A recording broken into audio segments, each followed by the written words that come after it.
اینجا را بزرگترین فرودگاه جهان مینامند و یکی از طرح‌های عظیم دیگری رئیس جمهوری ترکیه رجب طیب اردوغان به این فرودگاه در کنار استانبول آمد که برای آن تقریباً 12 میلیارد دلار خرج کردند.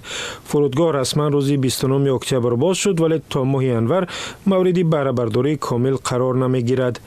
این زمان تنقیدی فرودگاه کم نیست، از جمله درباره زیانهای آن به محیط زیست و هم شرایط کاری کارگران. ساختمانچیان در گذشته برای معاش ناپرداخته و رعایت نشدن معیارهای امنیتی اعتراض کردند. ماه گذشته پلیس صدها نفر را دستگیر کرد، 30 نفرشان پس پنجره هستند، عملی که دیدبان حقوق بشر آن را تنقید کرد. علی کوچوک گوچمن خبرنگار رویترز این مسئله را در استانبول پیگیری کرده است.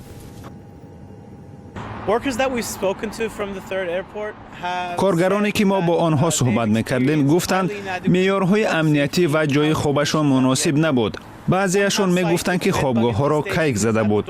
و دیگران رخت پاکیزه نمی‌دادند. بعضی از غذا رضا نبودند. به گفته آنها معیارهای مقرری امنیتی در ساختمان رعایت نمی‌شد.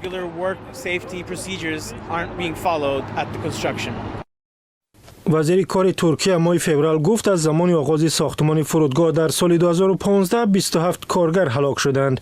اتحادیه‌های کارگری میگویند تلفات از این هم زیادتر است.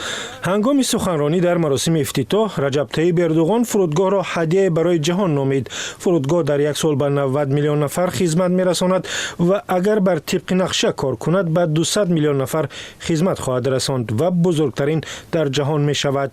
می گفتند که فرودگاه را به نام رجب طیب اردوغان می نامند ولی خودش گفت آن را فرودگاه استانبول نام گذاشتند.